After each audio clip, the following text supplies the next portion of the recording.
ମୁଁ ଆପଣଙ୍କର ଗଣମାଧ୍ୟମ ଓ ପ୍ରିଣ୍ଟ ମିଡିଆ ଯାହା ଅବଗତ ହେଉଛି ମେଣ୍ଟ ଚର୍ଚ୍ଚା ହେଉଛି ତାପରେ ଟିକେ ସ୍ପଷ୍ଟୀକରଣ ଦେବାକୁ ଚାହୁଁଛି ଯେ 2024 ସାଧାରଣ ନିର୍ବାଚନ ପରିପ୍ରେକ୍ଷୀରେ ଗଣମାଧ୍ୟମରେ ବହୁତ ଚର୍ଚ୍ଚିତ ଥିବା ପ୍ରସଙ୍ଗ ଅର୍ଥାତ୍ ମେଣ୍ଟ ବିଷୟରେ ମୁଁ କିଛି ଜାଣି ନାହିଁ।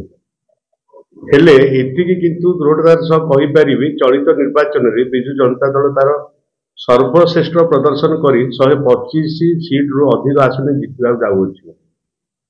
ଗତ ପଞ୍ଚାୟତ ନିର୍ବାଚନରେ ଜିଲ୍ଲା ପରିଷଦର ଆମ ଦଳ 90%ରୁ ଅଧିକ ଆସନରେ ଜିତିଥିଲା। ଓଡ଼ିଶାବାସୀଙ୍କ ଆଶୀର୍ବାଦରେ 30ରୁ 30 ଜିଲ୍ଲାରେ ଜିଲ୍ଲା ପରିଷଦ ଗଠନ କରିଥିଲା। ସହରାଞ୍ଚଳରେ ମଧ୍ୟ ବିଜେଡି ସର୍ବାଧିକ ଆସନରେ ବାଜିମାତ କରିଥିଲା।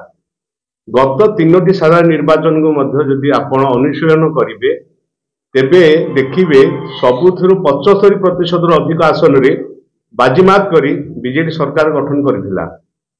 ମାନ୍ୟବର ମୁଖ୍ୟମନ୍ତ୍ରୀ ନିଜ ପଞ୍ଚମ ପାଳିରେ ରାଜ୍ୟରେ 5T ପ୍ରଚଳନର ରୂପାନ୍ତରୀକରଣ ଧାରା ଜାରି ରଖିବା ସହ ରାଜ୍ୟର ସାମଗ୍ରିକ ବିକାଶକୁ ଆଗେଇ ନେଇଛନ୍ତି। ଆମର ଦୃଢ଼ ବିଶ୍ୱାସ ଚଳିତ ନିର୍ବାଚନରେ ବିଜୁ ଜନତା ଦଳ 125ରୁ ଅଧିକ ଆସନ ପାଇବାକୁ ଯାଉଅଛି।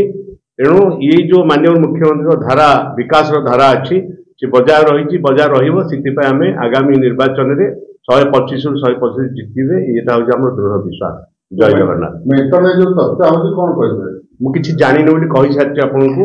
ଆମର ଯେତିକି ଆମେ ବିଗତ ଦିନରେ 3ଟି ଟର୍ମରେ ଯେତିକି ଆମେ ବିକାଶ ଧାରା ଜାରି ରଖି ଯେତିକି ଅଗ୍ରଗତି କରିଛୁ ଏବଂ 30ଟି ଜିଲ୍ଲାରେ ଆମର ଜିଲ୍ଲା ପରିଷଦର ଚେୟାରମ୍ୟାନ ଗଠନ କରିଛୁ ଏବଂ ଆମର ମ୍ୟୁନିସିପାଲିଟି ଇଲେକ୍ସନରେ ବହୁତ ସିଟ୍ ଆମେ ବାଜିମାତ କରିଛୁ ଏବଂ ବିଗତ ଦିନରେ ଯେତିକି ସିଟ୍ ଆମେ ନେଇଛୁ ଏଇଥର ଚଳିତ ନିର୍ବାଚନରେ ମୋର ଦୃଢ଼ ବିଶ୍ୱାସ 125ରୁ 125 ଟା ନିଶ୍ଚିତ ଭାବରେ ଜିତିବ।